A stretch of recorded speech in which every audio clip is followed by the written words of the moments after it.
오늘 말씀은 빌라도의 법정에 서신 예수님, 그리고 그를 신문한 빌라도. 그러나 예수님을 십자가에 못 박으라고 아우성치는 사람들의 피에 굶주린 강력한 요구에 비겁하게 무릎 꿇고 굴복해버리는 빌라도의 판단, 언도, 이런 가슴 아픈 이야기들이 기록되어져 있습니다.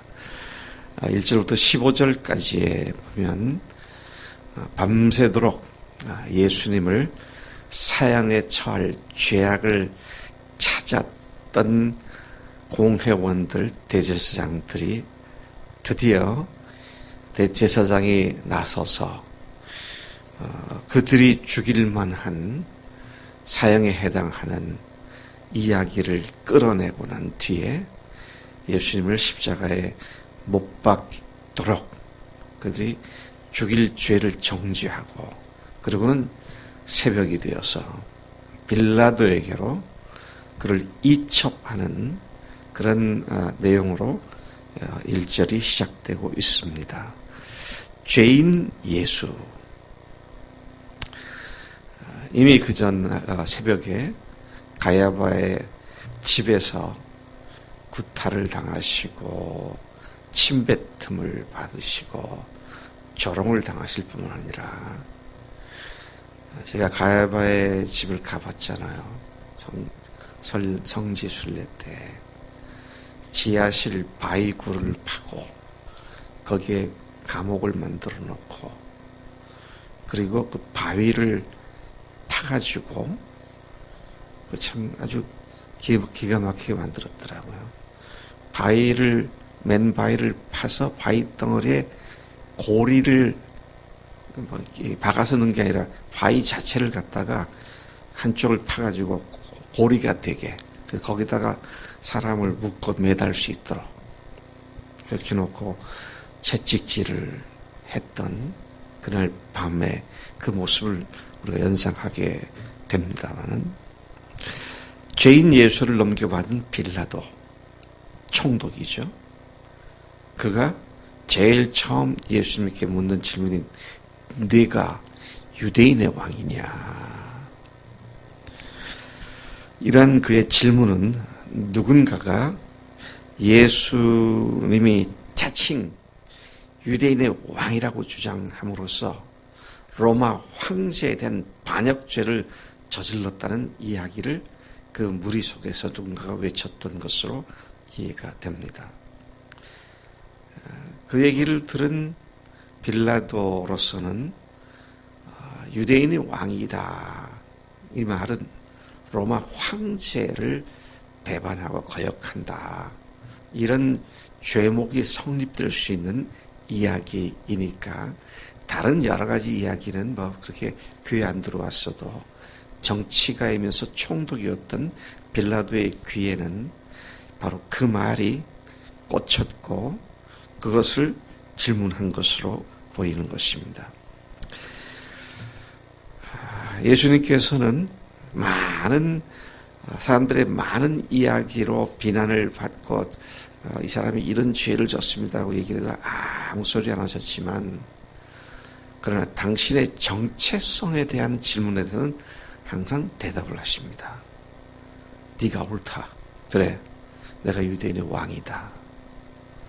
자, 이쯤 되면 빌라도가 반역이다, 그렇게 해서 사형을 주든지 사형을 시키든지 할 수가 있겠는데, 빌라도는 그 말이 물리적인 이 세상의 왕이란 말이 아니라는 것을 이미 알고 있었습니다. 유대인들의 종교적인 문제로 분쟁을 일으키고 있고, 더더구나 예수에 대한 공회원들이나 대제사장들의 시기심 때문에 이런 일이 발생하고 있음을 알았기 때문에 빌라도가 그 얘기를 듣고도 네가 옳다, 내가 유대인의 왕이다, 그 말을 듣고도 정지하지 않았다는 사실을 여기서 주목하게 되는 것입니다. 자, 이런 이야기를 그렇게 대답한 것을 들은 공회원들은 술렁대기 시작을 했습니다. 대제사장들은 그 외에 여러 가지 말로 예수님을 고발했습니다. 그러나 그들의 그러한 말을 빌라도가 보기에는 사형 언도를 할 만한 그런 것이 아니고 자기들의 종교적인 문제 때문이기 때문에 여기에 내가 휘말리지 말아야겠다. 그런 생각을 했던 것 같습니다. 그의 아내, 여기에는 나오지 않지만 누가복음에 보면 그의 아내가 밤새도록 꿈을 꿨죠.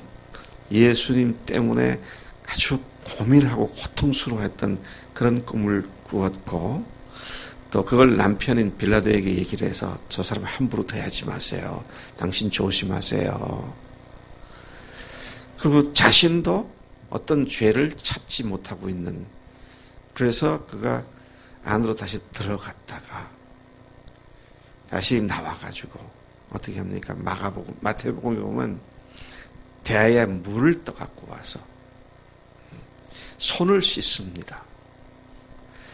너희들이 요구해서 한 것이고 나는 이 일에 대해서 내가 이 사람의 피값에 내가 책임이 없다.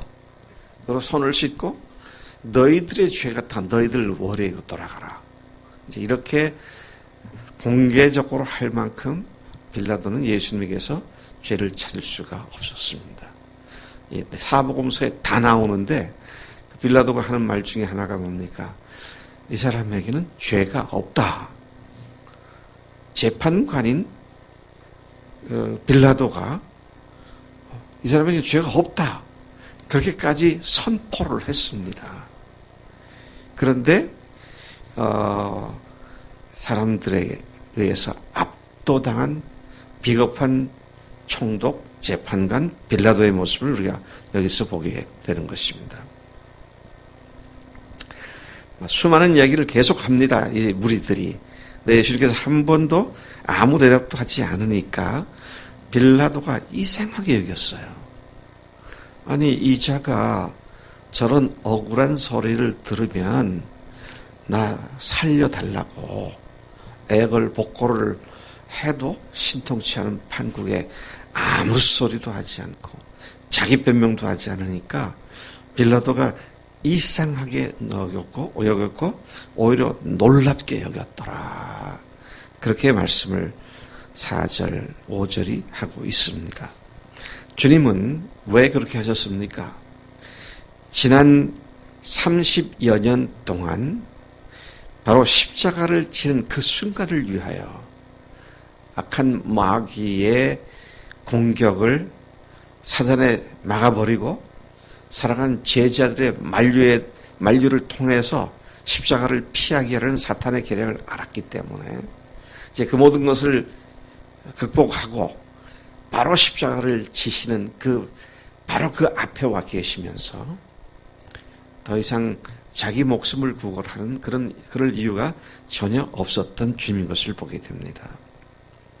한 목숨을 구걸하는 그런 차원이 아니라 온 인류의 목숨을 구원하는 차원의 사명에 집중하신 주님의 모습을 보게 됩니다.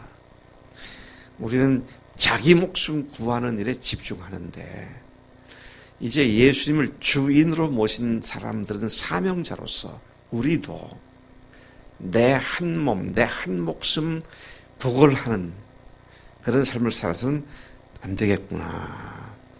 죽으시고 부활하신 하나님이신 예수님 앞에 그분이 우리에게 주신 사명에 집중해야만 한다는 사실을 이 말씀 가운데 다시 한번 생각하게 됩니다. 6절부터 16절까지는 십자가형을 언도하는 빌라도의 모습이 나오게 되죠. 명절, 유대인의 명절이죠. 명절에는 백성들이 요구하면 죄수 한 사람을 석방해주는 관례가 있었습니다. 전례가 있었어요. 그래서 무리들이 빌라도에게 전례대로 해주세요. 한 사람을 석방시켜 주세요. 그렇게 요청을 했습니다. 그런데 빌라도는 대제사장들이 시기함으로 예수를 넘겨준 줄로 알고 뭐라고 질문합니까? 너희는 내가 유대인의 왕을 너에게 놓아주기를 원하느냐? 그렇게 질문을 합니다. 이런 질문을 받은 무리들은 제제사장들의 충동을 받아 밀란을 꾸미고 그 밀란 중에 살인하고 체포된 한 살인자인 바라바를 놓아달라고 소리를 질렀습니다. 12절 보니까 빌라도는 다시 그러면 너희가 유대인의 왕이라고 하는 이를 내가 어떻게 하랴? 그렇게 말을 했죠. 그러니까 십자가에 못 박으라고. 다시 빌라도가 질문합니다. 아니 무슨 일이냐? 왜 그러느냐? 이 사람에게 무슨 악한 일이 있느냐? 그렇게 반문을 했죠. 그러니까 이제는 죄가 있느냐 없느냐의 문제가 아니고 무조건 소리 지르면서 십자가에 못 박아 죽이라고 외치는 것을 보게 됩니다. 세상 돌아가는 일이 이래요. 논리, 이치, 순리 이런 것이 세상의 일을 좌우하는 것만이 아니라 뭡니까? 시기, 질투, 미움, 증오 이런 것들이 세상 일을 좌우하고 있다는 사실을 보게 됩니다. 왜 그럴까요? 왜 그럴까요? 이 세상이 악한 자에게 처해 있기 때문입니다. 그러니까 세상에서 선한 것이 없어요. 우리 젊은 청년들, 우리 교회 청년들은 안 그럴 줄로 믿습니다만은 젊은 청년들, 밤에 휘황찬란 불빛이 휘황찬란하게 돌아가고 있는 세상에 뭔가가 기대할 것이 있을 것 같아서 거기를 기웃거리는 많은 젊은이들. 그런 거 없어요. 죄밖에 없어요. 악한 것밖에 없습니다. 왜? 악한 자가 이 세상에 통치자로 좀 있으니까. 자, 이 빌라도의 비굴함. 그는 자기 말 한마디면 사람들을 살리고 죽일 수 있는 사람이었습니다. 그런 책임 있는 자리에 있는 사람이었어요. 얼마든지 옳은 길을 택할 수 있는 사람이었습니다. 근데 주변 사람들의 압력에 굴복하고 말았죠. 여러분, 사람들의 눈치를 보며 사는 사람들은 사람들의 노예가 되고 맙니다. 주님의 종이 어떻게 사람의 노예가 될 수 있겠어요? 근데 빌라도가 그랬습니다. 빌라도는 믿지도 않는 사람이고 이방인이었지만 오늘 여기서 우리가 이 사실을 정말 잘 주목해서 배워야 할 중요한 이야기라고 생각돼요.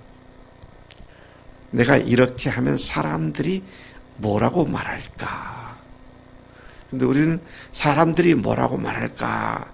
그런 생각을 하지 말고 주님이 뭐라고 말씀하실까? 주님이 죽으실 뿐만 아니라 지금 살아계시잖아요. 제가 요즘 그런 말을 자주 씁니다만은 주님께서는 우리의 디테일을 하나하나 간섭하시고 지도하시고 인도하시죠. 뭉뚱그려서 내가 너희들 사랑한다 이게 아니고요. 아주 세부적인 가지를 사랑하시는 겁니다. 마스크를 쓰고 미세한 바이러스가 뚫고 들어오지 못하도록 하나님께서 지켜주세요. 마스크를 안 써도 주님께서는 때로는 그렇게 하십니다. 그렇다고 쓰지 말라는 얘기가 아니라 써야죠. 여러분, 정말로 우리가 사람의 눈치를 보고 사람의 종이 되어버리면 하나님의 종의 신분을 망각하는 자가 되고 말죠. 여러분, 우리가 죄 지을 때, 이거 죄구나, 그런 걸 모르고 짓습니까? 나는 이게 죄인 줄 모르고 지었습니다. 그렇습니까? 우리 속에 죄 짓기 전에 죄 짓는 과정에 성령님께서 계속 근심시키고 걱정시키고 책망하시고 그러시잖아요. 근데 그 성령님의 말씀을 묵살해버립니다. 그것을 무시해버려요. 왕의 통치를 거부하는 거잖아요. 그래서 그리스도인들에게서 정말로 무서운 것이 불순종입니다. 왜요? 불순종의 순간 자기가 다시 주인의 자리에 올라가 앉고 있기 때문이죠. 아니 죽은 자가 어떻게 다시 왕이 됩니까? 이건 어불상설이에요. 근데 어불상설인데 그런 일이 발생합니다. 왜? 마귀라는 놈한테 속아가지고 예수님의 통치하심을 거부하는. 자, 그래서 이제 빌라도가 비겁하게 예수님을 십자가에 죽이도록 내어주게 되죠. 자, 이 빌라도가 한 짓이 그 후에 어떤 결과를 그에게 가져다 주었습니까? 주님은 죽으시고 부활하실 분이셨기 때문에 주님께는 그게 큰 문제가 되지 않고 오히려 세상에 오신 사명을 완수하는 그런 일을 하시게 됐지만 빌라도는 어떻게 됐어요? 지난 2000년 동안 사도 신경이라고 하는 기도 속에서 모든 사람들의 정죄거리가 되었고 저주거리가 되었잖아요. 본디오 빌라도에게 고난을 받으사 십자가에 못 박혀 죽으시고. 근데 한번 물어봅시다.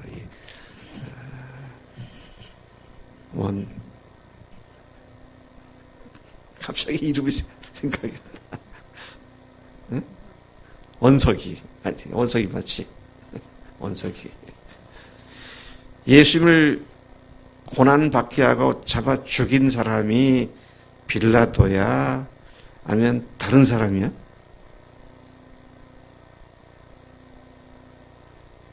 예수님을 죽인 진짜 장본인들이 누구야?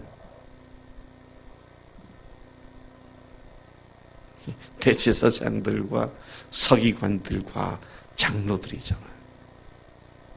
빌라도는 이용을 당했죠. 그래서 나중에 빌라도를 만나면 그가 지옥에 처박히게 되겠지만 굉장히 억울하다는 생각을 할 것 같아요. 나는 그때 내가 저 사람들한테 속아서 속진 않았지요. 속진 않았지만 저 사람들이 비위 맞히다가 이렇게 됐다고. 절대로 여러분 사람 눈치 보다가 주님이 아니다 그러시는 것을 그냥 묵살해버리는 빌라도와 같은 죄를 짓지 말아야 합니다. 오늘 우리가 이러한 그 상황에서 역사 속에 이루어지는 세상의 원리는 옳고 그름의 문제가 아니고 죄와 악과 하나님의 의의 싸움이다. 이 사실을 생각한다면 때로는 내가 옳고 저 사람 틀렸지만 그래서 끝까지 따져가면서 옳은 것을 옳다고 얘기하고 그러다가 사람을 놓치고 죽이고 하는 이런 일이 없어야 하지 않겠는가. 오늘 주님께서 오늘 밤에 체포를 당하십니다. 바로 오늘이 그날이에요. 그리고 내일 새벽에 오늘 보는 이 말씀대로 주님께서 사형 언도를 당하시게 되죠. 그리고 어마어마한 수모를 당하시고 내일 오전 9시에 십자가에 달리시게 되는 그런 일들이 일어나는 우리 주님과 관계된 가장 고통스럽고 어려운 시간들 1년 365일이 다 그렇지만 특별히 오늘부터 내일 또 부활절 내일 모레 급히 부활하신 날까지 특별히 매 순간순간 기도하며 주님을 묵상하며 거룩하고 경건한 시간들을 가지시기 바랍니다. 하나님 아버지 감사합니다. 이 아침 빌라도 법정에서 어떻게 예수님께서 당신이 누구인지를 선포하셨고 또 살려고 구걸하거나 아쉬운 소리 하지 아니하고 십자가로 계속 직진하신 주님의 그 모습을 봅니다.